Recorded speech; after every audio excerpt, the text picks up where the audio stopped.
Yeah, good afternoon. Yeah. Siyempre, congratulations, ang bongga.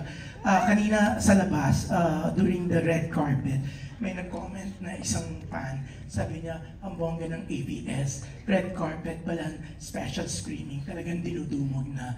Yan, so congratulations. Pero anong napipil niyo na ang mga fans daw, tas 9 pala, nandito na. Oh, lalo, pati mga fans mo, Maria, no? May mga diferensya sila, pasensya. Ano po? Sorry?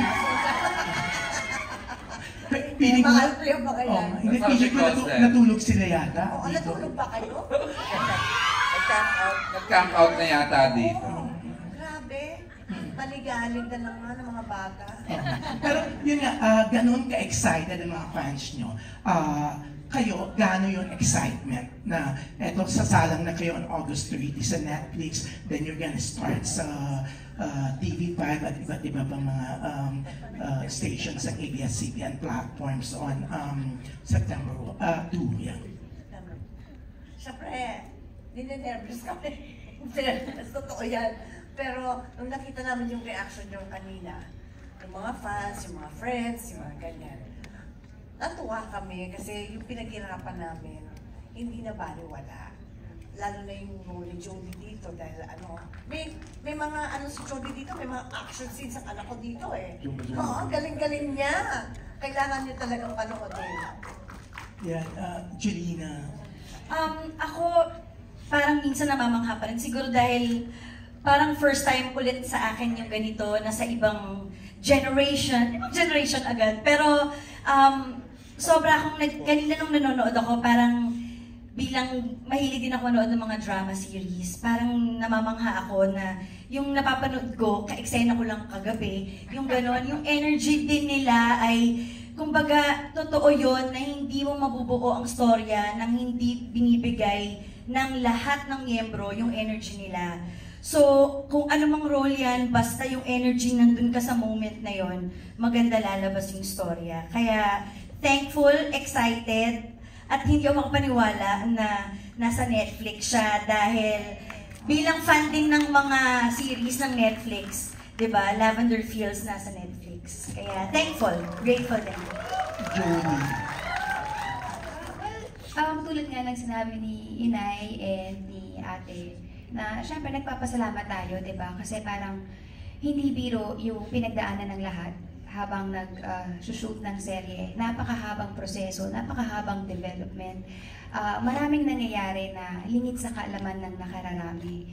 So, pag nakita mo yung parang finished product, na parang wow, sobrang worth it pala talaga ng mga challenges na pinagdaanan. And parang bigla na lang ma-excite ka na parang ito yung isi-share namin sa audience namin. And sana kung paano kami na-excite, sana yun din yung ma-feel ng audience. Sana ma-move sila, and I just really pray na maka-glean sila ng important life lessons sa ginawa namin. Thank you. Yeah, about you, Echo.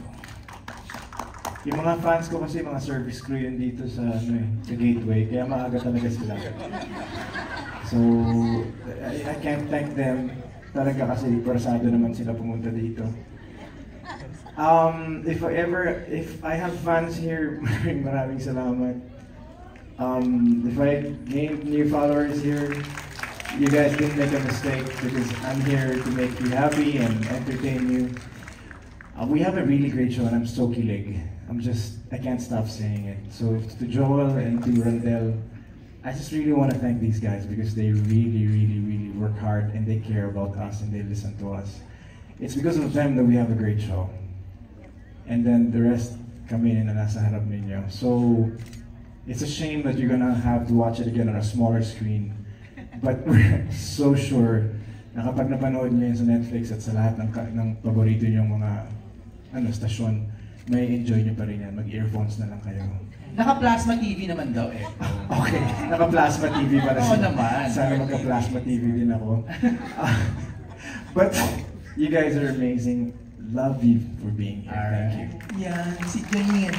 Janine, nakita ko kanina, no? Hindi lang mga fans mo, even your yaya na ang tagal sa inyo, talagang nandyan to support. Si yaya na pinagamot mo syempre dun sa, di ba, breast cancer. Ah, yes. Yaya Pat, say hi! Ito po si Yaya Pat. Siyempre yung yaya ko, Yaya, tayo ka! Ayan si Yaya Pat. Yan. Parang nanay ko na po yan. Kami po yung mga anak niya si Yaya Pat. Di pa ako pinapanganak. Siya na po yung kasama ko. So thank you, Yaya, for coming. Na sobra yung pagpapasalamat ko sa fans kasi ako minsan yung parang huwag na kayong pumunta pero punta pa rin sila tapos dala pa ng picture, dala pa ng bulaklak, may pasalubong pa galing ibang bansa. So thank you po!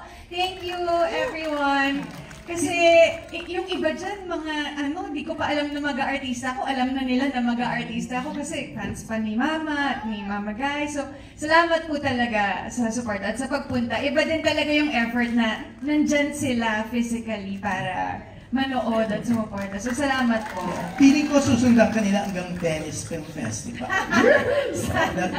Aalis tong si Janine sa Tuesday. Hanggang September 4 ka doon, di ba? Pero eto, para sa inyong lahat. Wait, Jun, sorry. I'd like to Sasama ka? Hindi. Maghahay lang din ako kay Tita Pat.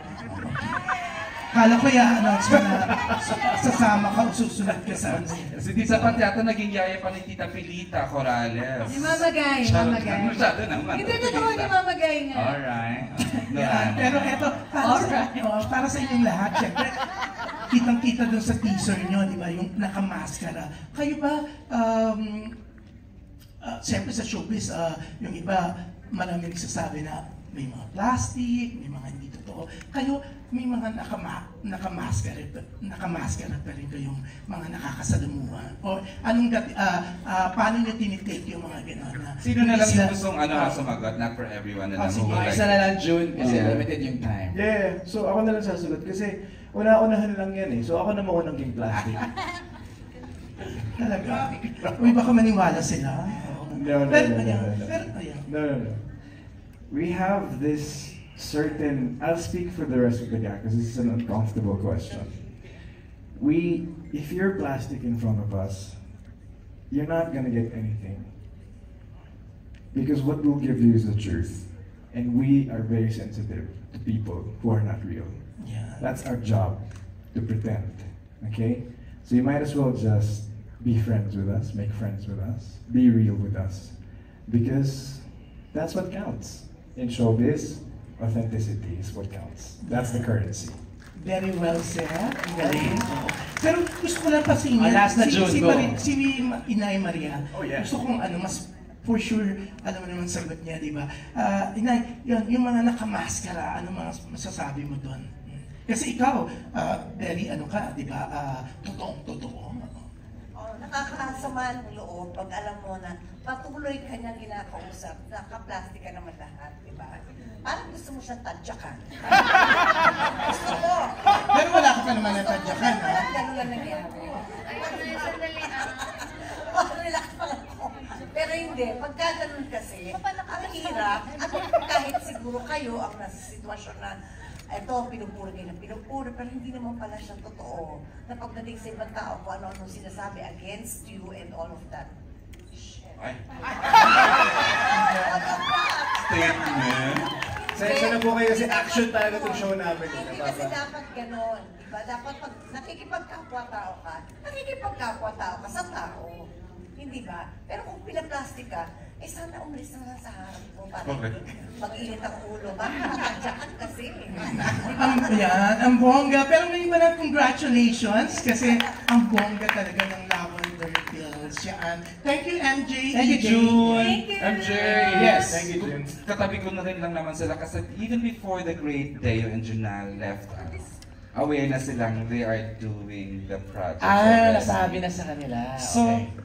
may pressure, let's start with Direct Jojo, may pressure doing a legacy project ng isang a great TV and movie person like Sir Deo. Wala namang pressure, but you have to do your best Kasi to come andyan up siya. with a big project. So kailangan mong pagbutihin.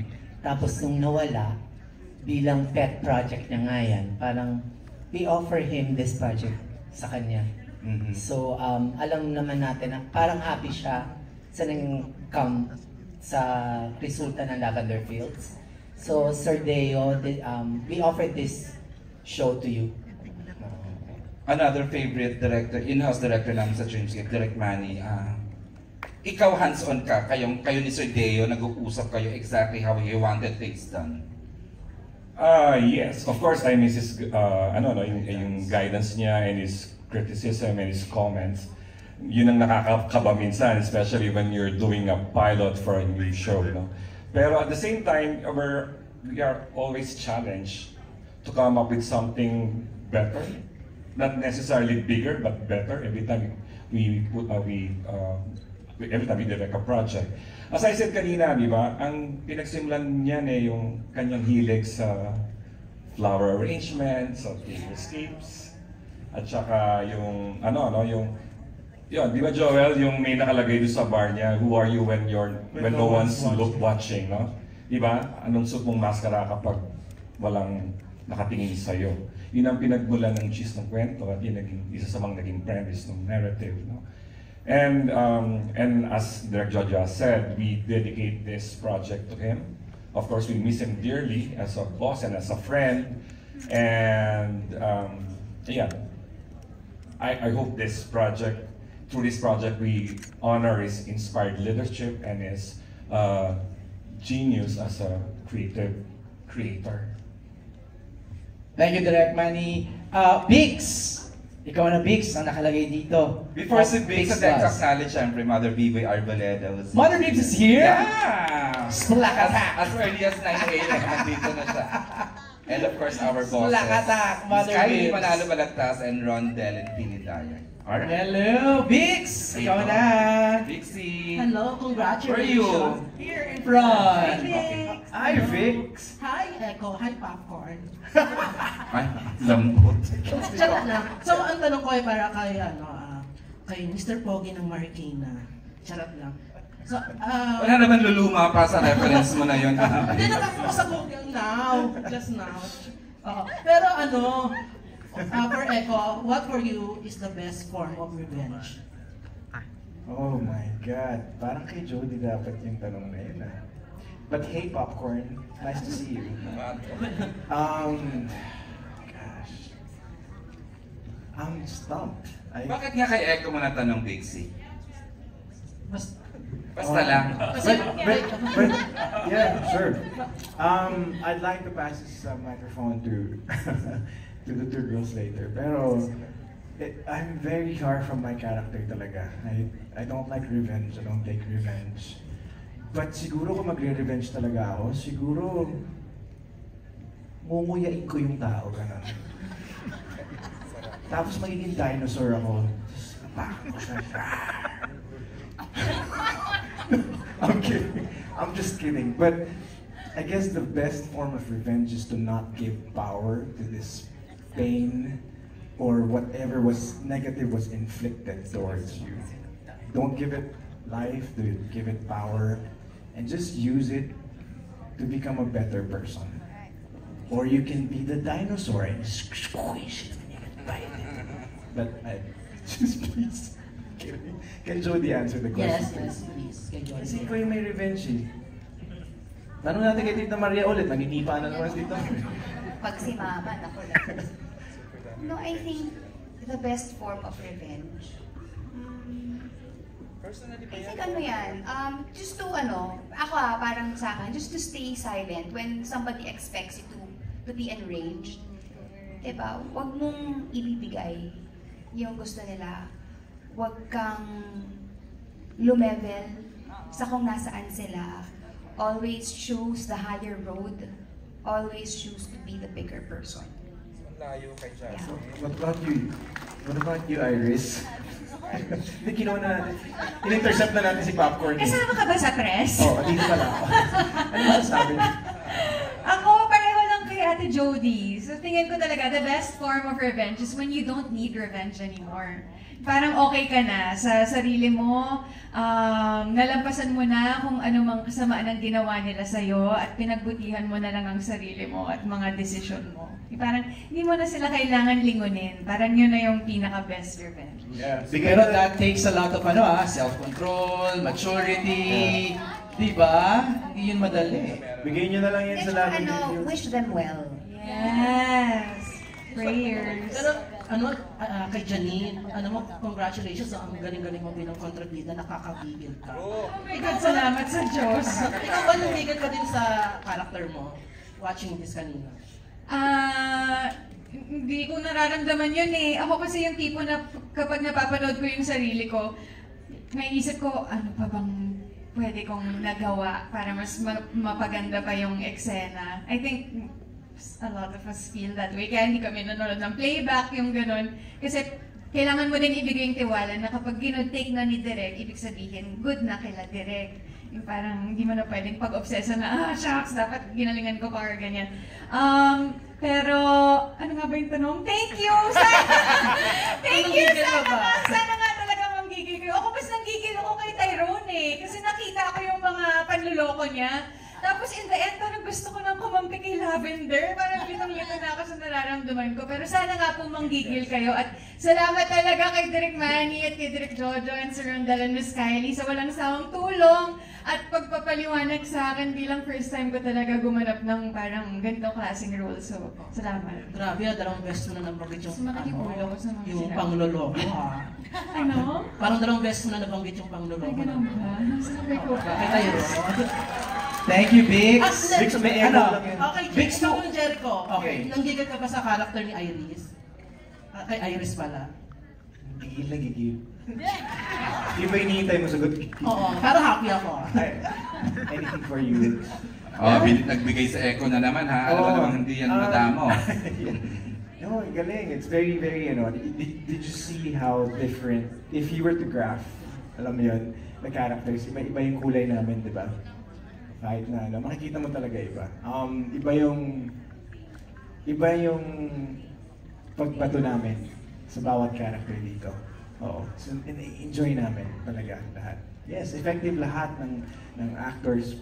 I mean, hopefully I was able to contribute also. But yeah, thank you. Congratulations. Thank you, baby. Thank you, Bix. Maraming salamat. I just wanna say,